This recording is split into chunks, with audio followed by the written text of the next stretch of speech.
developer commits a code change. Minutes later, a new version of the application has been built, tested, and deployed.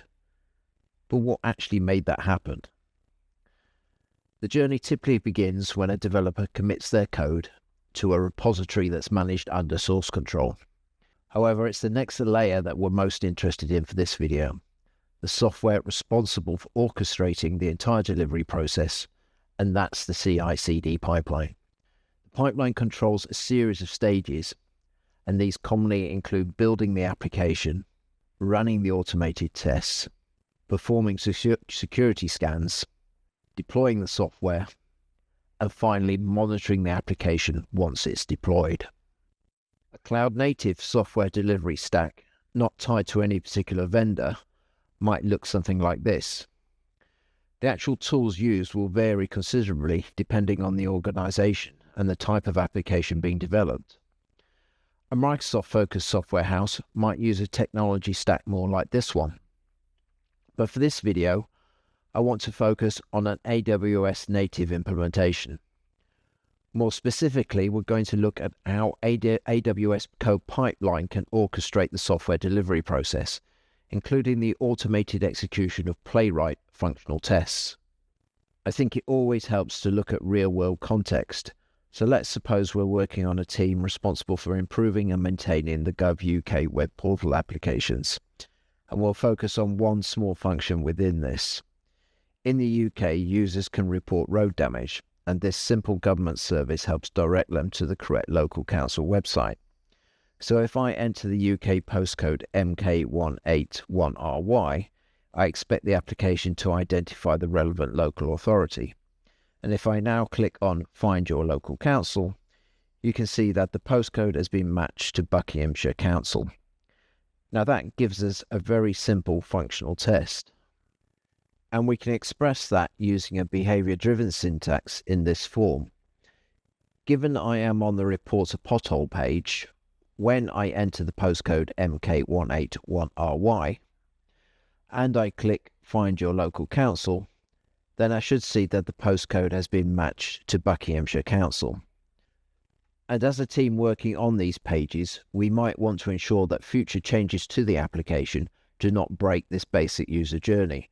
So when a developer makes a change to the code and checks this change into GitHub, then the pipeline is triggered and the simple test we've outlined is run against the new build. To do that, we need to take the manual test and convert it into an automated script that can be run by our Playwright tool.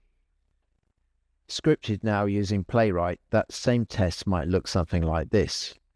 And we can overlay the given, when, then keywords so you can see how we're maintaining that BDD concept within the automated script.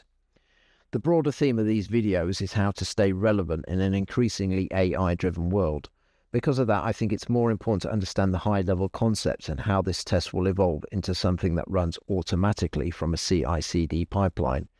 In that modern AI-driven environment, I would argue it's becoming less important to hand-code every line of automation script yourself, but what is important is understanding what the AI is generating and how that fits into the overall delivery process. One thing you may well have noticed in this script is that the test is accepting an environment variable, but it's defaulted to run against localhost. So why is that? Well, I want to demonstrate the circumstances under which a real CI/CD pipeline would be triggered, and to do that we need to simulate a developer making a change to the actual underlying application. Unfortunately, I don't have access to the source code for GovUK, and if I did, I'm not going to admit to it on a YouTube video. So instead, I've created my own mock application in Python that performs exactly the same postcode lookup function. It isn't intended to be a perfect recreation of GovUK, but it is simply a lightweight application that allows us to demonstrate the entire process. So ultimately, this is the application that we'll be building through AWS CodePipeline later in the videos, and it is this application that our Playwright test will be running against. With that mock application running on localhost, I can simply trigger the Playwright test locally from command line. It will enter our hard-coded postcode, press the button, and verify that we've been directed to the correct result page. It's a very simple script and there isn't a lot to see here, and I don't want to get diverted into the complexities of Playwright. The important point is that we now have a working automated test that can validate the postcode functionality. We now need to move on to how that automated test becomes part of a useful CI/CD pipeline and application deployment process. At the moment, everything is still local.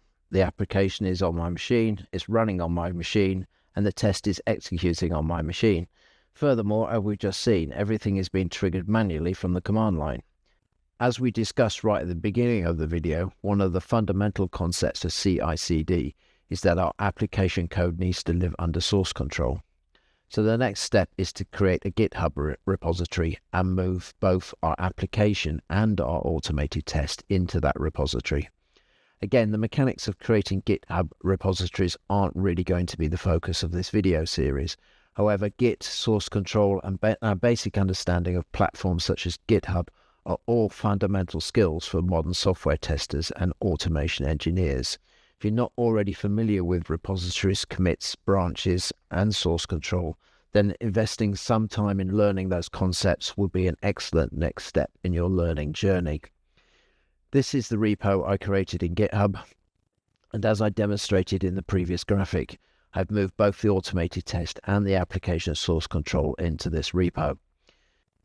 The AI went to town a little bit with this slide, but I think it still gets across the important point, that the central repository is now accessible to the entire development team, so developers can contribute changes to the application, and testers can contribute changes to the automated test suite.